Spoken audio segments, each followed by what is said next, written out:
जय हिंद दोस्तों। क्या दो इंडेक्स को देखना जरूरी है? अगर निफ्टी में ट्रेड करते हो तो बैंक निफ्टी को देखना चाहिए, या बैंक निफ्टी में ट्रेड करते हो तो क्या निफ्टी को देखना चाहिए? और अगर आप फॉल्स ब्रेकआउट को आइडेंटिफाई करना चाहते हो, क्योंकि ज्यादातर जब भी ब्रेकआउट और ब्रेकडाउन पे ट्रेड करते हो आपका स्टॉप लॉस हो जाता है, या फिर एंट्री को परफेक्ट करना है, या अगर रिस्क रिवॉर्ड रेशियो को बढ़ाना है, तो आपको दो इंडेक्स देखना पड़ेगा। लेकिन इनको देखने का तरीका क्या है और इनके बेसिस पर आप साइकोलॉजी को कैसे स्ट्रॉन्ग कर सकते हो, यहां पर समझने की कोशिश करना। प्रीवियस दिन मार्केट कहने के यहां पर आके अपनी नेकलाइन के पास में क्लोजिंग की। आज जैसे मार्केट क्लोजिंग प्राइस के पास ओपन हुआ, उसके बाद यहां पर ये डब्ल्यू पैटर्न बन गया और इसके ब्रेकआउट पे यहां पर क्या एक्टिव होंगे? बायर्स एक्टिव होंगे। लेकिन ये सेम चार्ट है ओनली फॉर निफ्टी का, कि यहां पर मार्केट कहीं ना कहीं ब्रेकआउट करने की कोशिश कर रहा है। इस निफ्टी की जगह सेम लेवल पर अगर आप बैंक निफ्टी को देखोगे तो उसमें ब्रेकआउट करके प्राइस अपसाइड में चला गया। एक बार मैं बैंक निफ्टी का दिखा देता हूं, फिर मैं आपको साइकोलॉजी पॉइंट बताऊंगा कि कैसे आप हेल्प कर सकते हो। जैसे यहां पर मार्केट ओपन हुआ, ओपन होने के बाद इस स्विंग को ऊपर की तरफ ब्रेकआउट कर दिया, फिर से इस कैंडल को भी ऊपर की तरफ ब्रेकआउट कर दिया। मतलब बैंक निफ्टी ब्रेकआउट करके कंटिन्यू अपसाइड में जा रहा है, लेकिन जो निफ्टी है वो नेकलाइन के पास में होल्ड करके कहीं ना कहीं ब्रेकआउट करने की कोशिश कर रहा है। अब दो टाइप की रिटेलर की साइकोलॉजी होती है। कौन सी? यहां पर मान लो मैं निफ्टी लिख देता हूं, यहां पर मैं बैंक निफ्टी लिख देता हूं। अगर एक इंडेक्स में मोमेंटम आ जाता है, जैसे बैंक निफ्टी कंटिन्यू अपसाइड में जा रहा है, ये तो अपसाइड में चला गया, मान लो कोई रिटेलर्स इसमें ट्रेड प्लान नहीं कर पाया, या उसकी डायरेक्शन अपसाइड में नहीं थी कि बैंक निफ्टी अपसाइड में जाएगा, मुझे बाइंग करना है। लेकिन ये एक साइकोलॉजी क्रिएट हो जाती है कि अगर बैंक निफ्टी अपसाइड में चला गया और निफ्टी अपने रेजिस्टेंस लेवल के पास में टाइम बिता रहा है, तो निफ्टी भी कहीं ना कहीं अपसाइड में जा सकता है, क्योंकि ज्यादातर 90% हमेशा साथ में मोमेंटम करते हैं। तो बैंक निफ्टी को देख के निफ्टी में अपना ट्रेड प्लान बनाते हैं। इसका मतलब क्या है? अगर आपको फॉल्स ब्रेकआउट को आइडेंटिफाई करना है तो इस बात को हमेशा ध्यान रखना, जब भी मार्केट कोई इंपॉर्टेंट ब्रेकडाउन या ब्रेकआउट होता है, ज्यादातर कोशिश होनी चाहिए कि दोनों इंडेक्स साथ में मोमेंटम करना चाहिए, नहीं तो वहां पर फॉल्स ब्रेकआउट होने की प्रोबेबिलिटी ज्यादा होगी। कैसे? जैसे यहां पर तो इसने ब्रेकआउट करके कंटिन्यू अपसाइड में चला गया, अगर ये अपसाइड में चला गया तो अब क्या प्लान करेंगे कि निफ्टी भी अपसाइड में जा सकता है। इसमें हमें कहीं ना कहीं यहां पर बाइंग साइड की पोजीशन बनाना चाहिए। यहां पर आप देखोगे इसमें अपने इस लेवल के ऊपर में जब ये कैंडलस्टिक क्लोज करने वाला था, तो यहां पर बहुत ज्यादा प्रोबेबिलिटी है कि ये तो अपसाइड में नहीं जाएगा, या तो हो सकता है पहले डाउन साइड में आए, ताकि जो भी इसमें बाइंग करने की कोशिश करे उसके बाद अपसाइड में जाए, या फिर वहां से डाउन साइड आने की पॉसिबिलिटी। क्यों? ये बहुत ही सिंपल होता है। देखो, मार्केट किसी भी लेवल को ब्रेकआउट और ब्रेकडाउन करता है, ये नहीं होगा कभी भी मार्केट में कि आराम से आपको इनवाइट करेगा कि यहां पे आओ सभी के सभी बाइंग करो, मार्केट अपसाइड में जाना चाहता है। इसमें कंफर्मेशन दूसरा इंडेक्स दे देता है कि एक इंडेक्स अगर मोमेंटम कर गया तो हमेशा दूसरे इंडेक्स में अगर ब्रेकआउट नहीं किया तो ज्यादातर किस में शिफ्ट हो जाएंगे? क्या बैंक निफ्टी में करेंगे? नहीं, ज्यादातर निफ्टी में शिफ्ट हो जाएंगे कि इसमें अगर ब्रेकआउट करता है तो बाइंग करना चाहिए। और बहुत ज्यादा प्रोबेबिलिटी है कि जो ब्रेकआउट करके चला गया है या तो वो भी रिवर्सल हो जाएगा, और ये लेकिन जो ब्रेकआउट नहीं किया वो या तो यहां पर टाइम बिताएगा, या वहां से कंटिन्यू डाउन साइड का मोमेंटम देखने को मिला। अब इसमें आप एंट्री को परफेक्ट कैसे कर सकते हो? पहले बात करते हैं फॉल्स ब्रेकआउट को कैसे आइडेंटिफाई कर सकते हो। जब भी मार्केट किसी लेवल को ब्रेकआउट करता है, अगर दोनों साथ मोमेंटम कर रहा है तो ज्यादा प्रोबेबिलिटी होगी कि वो रियल ब्रेकआउट होगा, क्योंकि वहां से कंटिन्यू अपसाइड में जाएगा। एक इंडेक्स को देके दूसरे इंडेक्स में ट्रेड प्लान नहीं कर पाएंगे।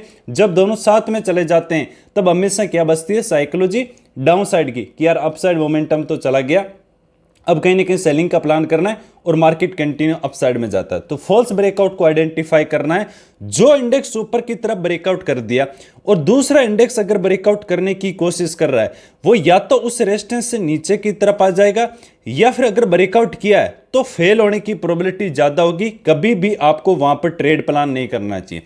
अब इसमें एंट्री परफेक्ट कैसे कर सकते हो? दो ही तरीका होता है। जब भी आप इंडेक्स को देखते हो, एक तो एक साथ सेम दोनों चले तब है। इस बात को ध्यान से सुनना, फिर मैं आपको प्राइस एक्शन बता रहा हूं। ये नहीं बोल रहा हूं कि बैंक निफ्टी में ग्रीन कैंडल स्टिक बनी है तो सेम टाइम पर निफ्टी में भी ग्रीन कैंडल स्टिक होना चाहिए, नहीं। इसमें रेड कैंडल स्टिक हो चलेगा, बट जो मोमेंटम होना चाहिए वो सेम होना चाहिए। ज्यादातर साइकोलॉजी जो भी होती है वो कहां पर होगी? जिससे ब्रेकआउट और ब्रेकडाउन। मिडल के अंदर अगर सेम मोमेंटम नहीं है चलेगा, लेकिन जिस लेवल को इंपॉर्टेंट लेवल को ब्रेकआउट और ब्रेकडाउन करता है कम से कम वहां पर तो एक साथ मोमेंटम होना चाहिए, और एक साथ मोमेंटम आता है तो जो आपका रिस्क रिवॉर्ड रेशियो है आप बड़ा प्लान कर सकते हो। जैसे मान लो कभी भी आप एंट्री प्लान करते हो कि इसको ब्रेकआउट किया मैं एंट्री प्लान करता हूं, अगर दोनों साथ मोमेंटम करता है तब आप रिस्क रिवॉर्ड रेशियो बढ़ा सकते हो कि दोनों साथ मोमेंटम कर रहा है, लेकिन एक होल्ड कर रहा है या एक मार्केट डाउन साइड मारा है तो इसमें कभी भी पुलबैक आ सकता है जो दूसरा इंडेक्स है, इसलिए आपका वहां पर रिस्क रिवॉर्ड रेशियो बड़ा नहीं होना चाहिए। और 90% वैसे प्रोबेबिलिटी होती है कि जो बैंक निफ्टी और निफ्टी होता है हमेशा साथ में मोमेंटम करता है, मतलब लगभग एक जैसा मोमेंटम करता है, तो इसलिए 90% की तरफ ध्यान देना चाहिए। बट यहां पर हम बात कर रहे हैं फॉल्स ब्रेकआउट की, तो इसमें आप सिंपल कंडीशन है साथ मोमेंटम करता है तो बेस्ट है, नहीं तो ज्यादा से ज्यादा प्रोबेबिलिटी होगी कि वो रिवर्सल हो जाएगा या वहां पर फिर टाइम स्पेंड करेगा। जैसे एक एग्जांपल आपको और बता देता हूं, इसमें ब्रेकआउट करने के बाद क्या इसमें लो को ब्रेक किया? बिल्कुल भी नहीं। यहां पर धीरे धीरे स्लोली प्राइस एक्शन क्या बना रहा है? डाउन साइड में। सेम जगह आप अगर बैंक निफ्टी को देखोगे तो उसमें क्या कर रहा है? अपने लो को टेस्ट कर दिया, लो को नीचे की तरफ ब्रेक डाउन कर दिया। अगर इसमें लो को ब्रेक डाउन कर दिया तो यहां पर क्या बनेगा? प्राइस एक्शन डाउन साइड बने रहा है, हर कोई इसमें सेलिंग साइड में देखेगा। अगर मैं यहां पर आपको बैंक निफ्टी का दिखाता हूं 31 को, तो यहां पर इसमें क्या कर रहा है आप खुद देखो, लो को ब्रेक डाउन किया, इतनी अच्छी बेरिश कैंडल स्टिक क्लोज की, इसके पास में यहां पर टाइम स्पेंड करने लग गया। जब यहां पर कंटिन्यू सेलिंग आ जाती है, अगर इसमें भी होल्ड करके ब्रेक डाउन करता तो इसमें ज्यादातर सेलिंग का प्लान करते हैं, बिल्कुल सही है क्योंकि इसमें लो को ब्रेक कर रहा है। लेकिन जब कंटिन्यू मोमेंटम आ जाता है, एक मोमेंटम जब भी मिस हो जाता है तब ज्यादातर अपना ट्रेड प्लान नहीं बना पाते, फिर वो उनको फोकस कहां पर होता है? दूसरे इंडेक्स पर, निफ्टी में, कि निफ्टी कहीं ना कहीं प्राइस एक्शन धीरे धीरे डाउन साइड बना रहा है, आराम से सेल साइड की एंट्री बना रहा है। ऐसा क्यों हुआ कि इसके अंदर ब्रेकडाउन कर दिया जबकि निफ्टी के अंदर नहीं किया? क्यों? क्योंकि अगर इसके अंदर कर दिया है तो अब ज्यादातर प्लान किस में करेंगे? निफ्टी के अंदर, कि निफ्टी भी ब्रेकडाउन कर सकता है। जैसे जैसे वहां पर सेल करने की कोशिश करेंगे उसी जगह से मार्केट कंटिन्यू अपसाइड में गया। जबकि अगर दोनों एक साथ ब्रेकडाउन करते और उसके नीचे टाइम स्पेंड करते तो सबसे बेस्ट कंडीशन था डाउन साइड के लिए। लेकिन अगर एक इंडेक्स होल्ड करने लग गया और दूसरा इंडेक्स अगर ब्रेकडाउन कर दिया तो बहुत ज्यादा प्रोबेबिलिटी होगी कि ये जो ब्रेकआउट है, ये नीचे जो ब्रेकडाउन किया वो फॉल्स ब्रेकडाउन होगा, मार्केट वापस रिवर्सल हो सकता है। सिंपल, आप कभी भी देख सकते हो, जैसे यहां पर ब्रेकआउट किया, यहां पर ब्रेकडाउन किया, ये condition bank Nifty Nifty daily basis पर आप देख सकते हो, आराम से मिल जाएगी। इसमें भी देखोगे साथ में दोनों में ब्रेकआउट किया, साथ में ब्रेकआउट जो ऊपर की तरफ फेल हुआ है, तो जो मोमेंटम आया दोनों में फास्ट आया, सेम चार्ट बना। इसमें मतलब नहीं है, इस बात को भी आप ध्यान से सुनना कि अगर दोनों साथ मोमेंटम कर रहे हैं तो ब्रेकआउट फेल नहीं हो सकता। 80 से 85% ब्रेकआउट वो फेल ही होते हैं।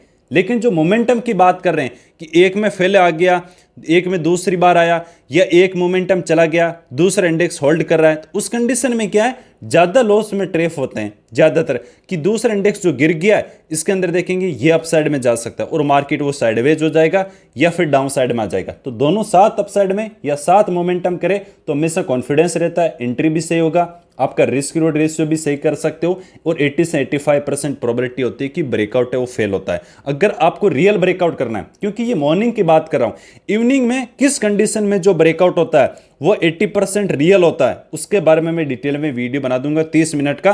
तो ज्यादा से ज्यादा कमेंट ब्रेकआउट, ये कमेंट आएगा तभी जो मैं 30 मिनट का वीडियो इवनिंग में कैसे ब्रेकआउट पे ट्रेड करना है, बट ज्यादा से ज्यादा कमेंट ब्रेकआउट। थैंक यू, जय हिंद।